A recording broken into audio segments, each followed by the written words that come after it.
Betrayal isn't just an act. It's a wound, a festering sore that twists and warps, waiting for the perfect moment to strike back. For them, it was just another game, another cruel joke. But for him, it was the moment everything changed. A promise turned to ash. The storm raged outside, hammering against the windows of an abandoned warehouse on the outskirts of town. Inside, the air was thick with cigarette smoke and the stale stench of betrayal. 5 figures sat around a dimly lit table, their laughter echoing through the cavernous space. "You really think he's dead?" Marcus asked, a smirk playing on his lips as he leaned back in his chair. "Of course," Jenna replied, twirling a knife between her fingers. "That loser wouldn't have lasted a minute in that place. We made sure of it." They all chuckled, a chorus of self-satisfaction. They had gotten rid of him, Elliot, the one who had trusted them, the one who had believed in their friendship, their promises.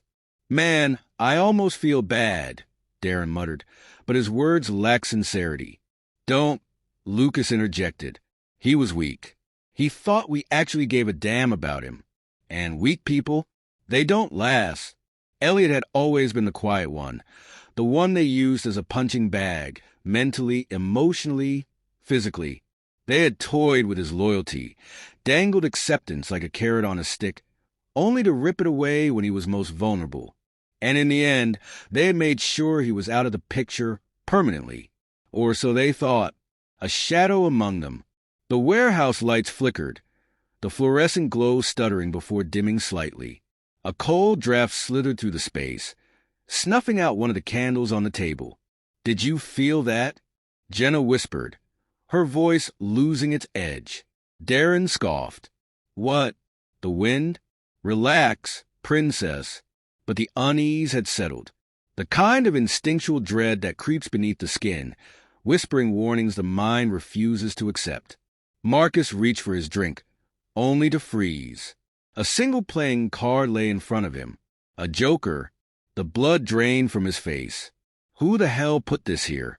No one answered. They all stared at the card, the grinning jester leering back at them. A cruel, mocking smile. Jenna grabbed it and turned it over. Written in jagged, red ink were the words. "Did you miss me?" The silence was suffocating. Then, a hollow, rasping laugh echoed through the warehouse. The candle flames flickered violently, stretching unnaturally, casting jagged shadows along the walls.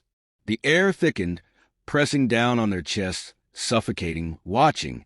Jenna shot to her feet. "Who's there?" "Stop playing games." The laughter deepened, a sickening blend of mockery and menace. From the darkness, a voice rasped. "You loved playing with me. You enjoyed making me your fool." Footsteps, slow, deliberate, echoed from the far side of the warehouse. "But tell me, is it still fun when the game turns against you?" They turned, eyes darting wildly across the room, but the shadows shifted unnaturally, hiding the speaker. Then, a figure stepped into the dim light. He wore a black suit, tattered and dusted with ash. His face was pale, skin stretched too tight over sharp cheekbones. But it was the eyes' empty, hollow pits of darkness that sent ice lancing through their veins. Elliot, or what was left of him. Vengeance wears a grin. "Impossible," Lucas breathed. "You're dead." The figure tilted his head, as if considering. Then, that same sickening grin spread across his lips. "Am I?" The light sputtered violently, and before anyone could react, Elliot moved. Faster than a breath, a blur of darkness. Marcus was yanked from his seat with an unnatural force. His body slammed against the concrete wall. He gasped, eyes wide, as an invisible force pinned him there. Jenna screamed. Elliot stepped forward, gaze locked onto Marcus. "You were the loudest, weren't you?" His voice was soft, yet it dripped with something ancient, something vengeful. Marcus tried to speak, but his throat tightened, his breath coming in shallow gasps. "You laughed the hardest," Elliot continued, his voice growing colder. You enjoyed my suffering. He raised a hand, and Marcus's body lifted off the ground, his limbs flailing. The others scrambled back, helplessly watching as their friend choked on nothing. You taught me something, Marcus, Elliot murmured. That pain can be such a fun game. With a flick of his wrist, Marcus's body slammed into the ground like a discarded toy. Darren lunged for the exit, but the warehouse doors slammed shut on their own. No, no, no! He pounded against the steel, his breath ragged. This isn't real. Elliot chuckled. That's what I used to tell myself, too. The nightmare begins. The shadows in the warehouse thickened, writhing, breathing. They curled around their feet, stretching towards them like inky tendrils. Please, Jenna begged, her bravado shattered. We're sorry. Elliot cocked his head. Are you? Lucas dropped to his knees. It wasn't personal, man. It was just fun. Elliot stepped closer, his gaze drilling into Lucas's very soul. Then he leaned in, whispering, Now, so is this. A scream tore through the warehouse, and then the lights died. The warehouse plunged into darkness. The moment the lights died, the air thickened, pressing down on them like a living entity. The silence was suffocating, stretched so thin that even the sound of their ragged breathing seemed too loud. Then a whisper, low, mocking, twisting through the blackness like a serrated knife. You thought I was weak, but now you understand, don't you? Jenna's breath hitched. She reached out blindly, her fingers grazing Lucas's arm. He flinched violently, sucking in a sharp breath. Where is he? Darren rasped. No one answered, because Elliot was everywhere. The shadows pulsed, shifting, their movements unnatural. Faint echoes of laughter skittered across the walls. His laughter. It was distant, yet right beside them, a sound that seeped into their bones, rattling against their skulls. Then the light returned, but it wasn't the warehouse lights. It was a single, flickering bulb swaying from the ceiling, casting jagged, unnatural shadows across the room. And in its dim glow, Marcus was missing. Jenna's stomach twisted. Where? A wet, gurgling noise came from the far side of the room. They turned slowly. Marcus stood in the corner, his back to them, his body stiff and unnatural. His head was tilted at an awkward angle, his fingers twitching spasmodically. A thick, black substance dripped from his mouth, pooling at his feet. Marcus, Lucas whispered. The figure jerked. A sickening, cracking sound filled the air as his neck twisted all the way around. His face was frozen in a grotesque rictus of terror. But it wasn't just fear. His eyes were missing. In their place, jagged, gaping voids. As if something had hollowed him out from the inside. Jenna screamed. Marcus's mouth moved, his lips twitching unnaturally. But the voice that came out wasn't his. Pain can be fun, can't it? Then he dropped.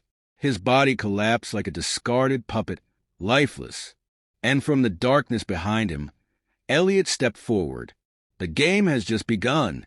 You should have seen the look on his face, Elliot whispered, his hollow gaze sweeping over them. He was so scared. Darren stumbled back, his hands shaking. You're not real. You can't be real. Elliot's smile widened. That's what I thought about you.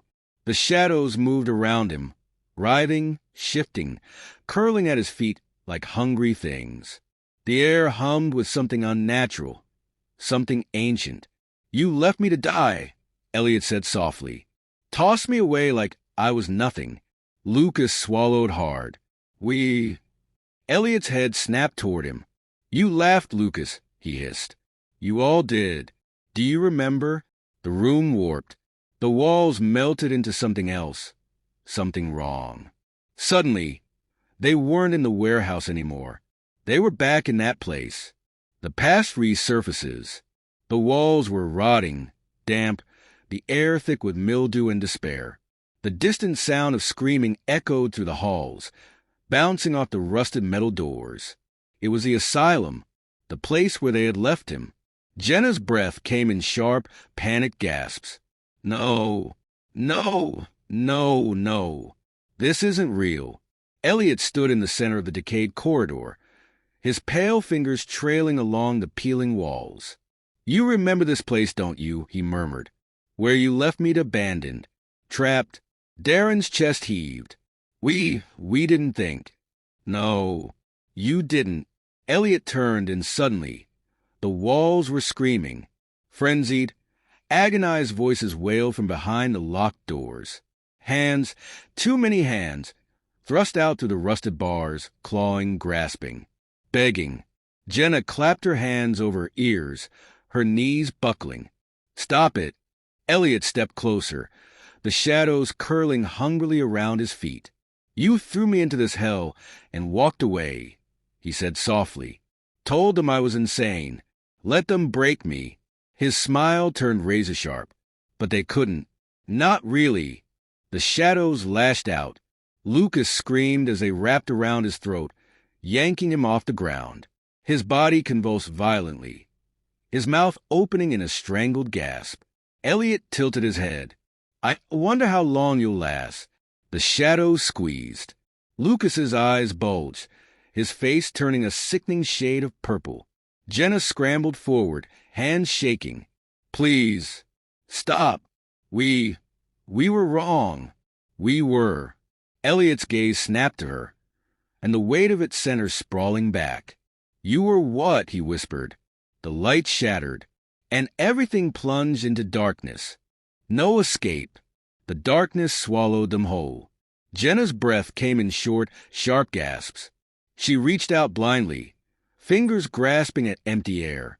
The silence was thick, unnatural, suffocating. Even the sound of their ragged breathing felt distant, as if they were trapped in something far worse than mere shadows. Then a whisper. Do you finally understand? A hand clamped around Jenna's ankle. She screamed, kicking frantically, scrambling backward. Her heart pounded as she tried to find Lucas, Darren, anyone. Lucas, she choked. Darren, no answer. But the laughter was back. Low, crawling under her skin, wrapping around her like a vice. Then, the lights flickered back on. She was alone. The warehouse was gone. She stood in a long, endless corridor, lined with rusted doors.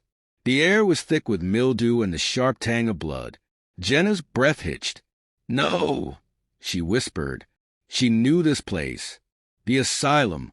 The place they had abandoned Elliot to. The walls shuddered. And then a scream. It ripped through the hallway, an inhuman wail that made Jenna's blood run cold. It came from behind one of the locked doors. Jenna spun, eyes darting wildly. Then, one by one, the doors burst open. Figures stumbled out, twisted, broken things. Patients from the asylum. Their faces were hollow, their eyes vacant, their bodies contorted into unnatural angles. They crawled toward her. Jenna, the voice was right behind her. She turned to slowly. Hands grabbed her. The world tilted. She was falling. The price of betrayal. When Jenna woke, she was tied to a chair. Her wrists burned against the restraints. The dim light flickered above her, casting jagged shadows across the cold, damp floor. She wasn't alone. Darren and Lucas were there too, both tied, both barely conscious. Their heads lolled forward, their clothes soaked in sweat and something darker. A slow, deliberate clap echoed through the room. Elliot stepped out of the shadows, his hollow eyes gleaming. You don't look so happy, he mused, tilting his head. Not as fun when the joke's on you, is it? Jenna's throat was dry.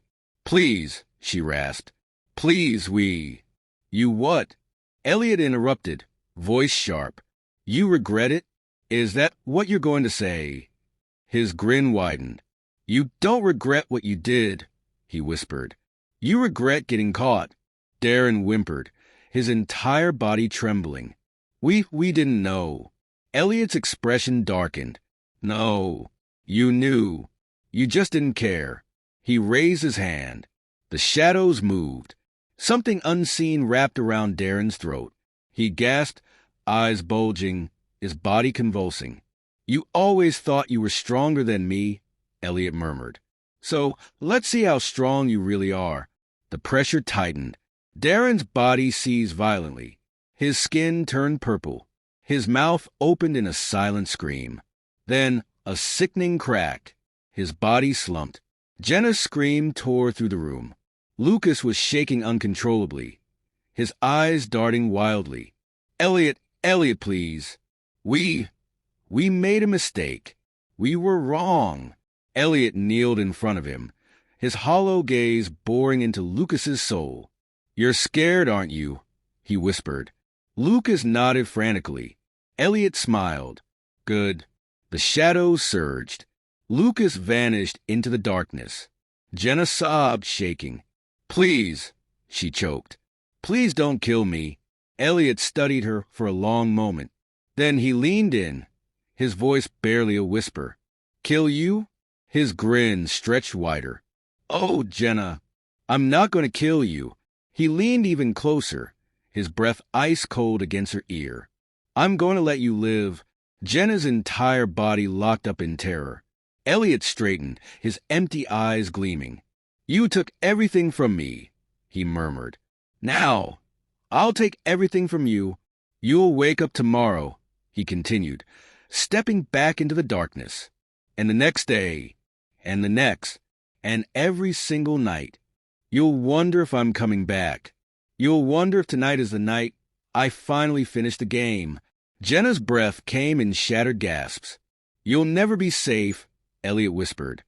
"You'll never know when it's coming, but it will come." He smiled. "That's my promise to you."